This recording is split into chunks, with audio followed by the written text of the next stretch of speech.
For months, Governor Ron DeSantis of Florida was widely seen as the strongest challenger to Mr. Trump. But after a first debate where Mr. DeSantis was largely relegated to the sidelines, his standing in the race has sunk. Recent surveys of Iowa and New Hampshire show that Mr. DeSantis has lost as much as half of his support, falling to third place, or lower. Some of his biggest longtime donors have of late grown reluctant to put more money into a campaign that seems to be headed in the wrong direction. To rebuild his momentum, Mr. DeSantis will need to do more on the debate stage than simply avoid a major misstep. Some strong exchanges, particularly with Mr. Ramaswamy, who is competing for some of the same hard-right voters, could help Mr. DeSantis stem his losses. Mr. Trump, who is under 4 criminal indictments, skipped the first debate and emerged much as he entered, the overwhelmingly dominant figure in the primary race. His opponents mostly jostled for position among themselves, declining to take significant swings at the frontrunner in absentia.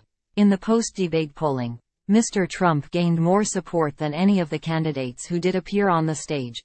Since then, as his legal cases play out in the courts, Mr. Trump has grown more extreme and violent in his rhetoric.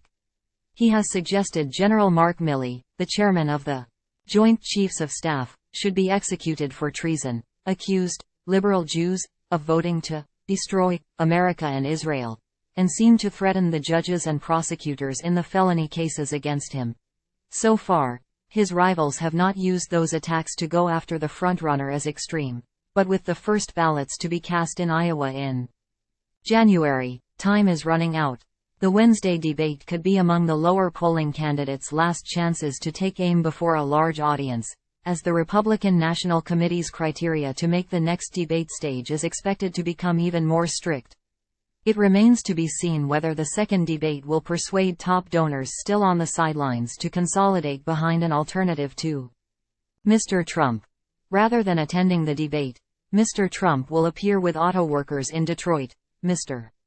Ramaswamy might have grabbed headlines with a pugnacious performance last go-round, but Ms. Haley had arguably the best night.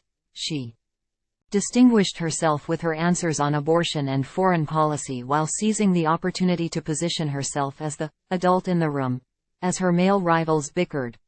She raised more than $1 million over the 72 hours that followed the event, winning over Republican donors who have been looking for a plausible alternative to Mr. Trump.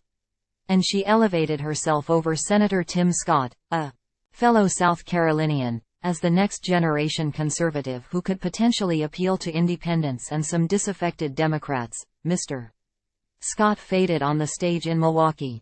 But while it's critical for him to make a splash at the Reagan Library in order to eat into Ms. Haley's gains, any spotlight-grabbing moments cannot tarnish his persona as the happy warrior, with the winning smile and the hopeful message.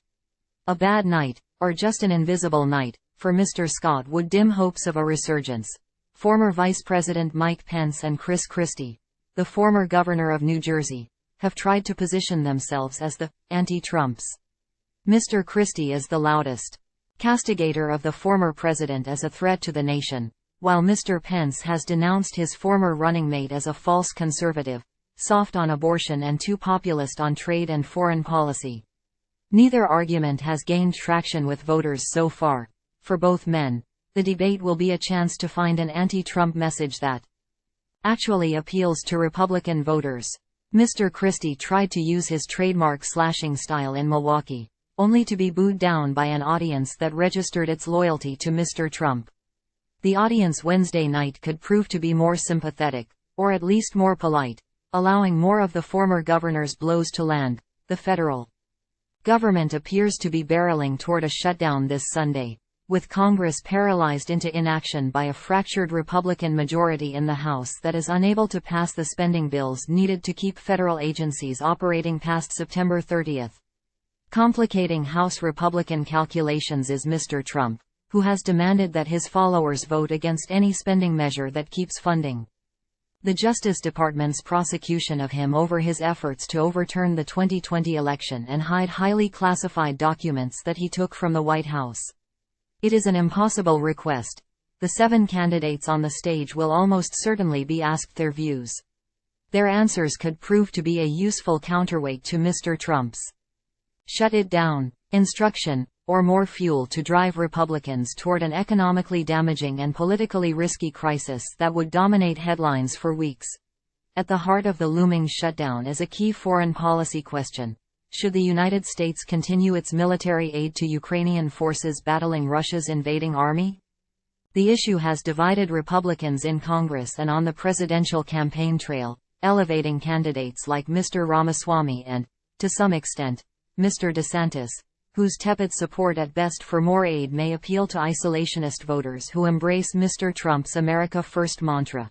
Support for Ukraine has become a mark of traditional foreign policy conservatism, embraced most strongly by Mr. Pence and Ms. Haley. Will they stand by their pro-Ukraine positions or bend in the face of Republicans ready to shut down the government to stop any more taxpayer dollars from flowing to Kyiv?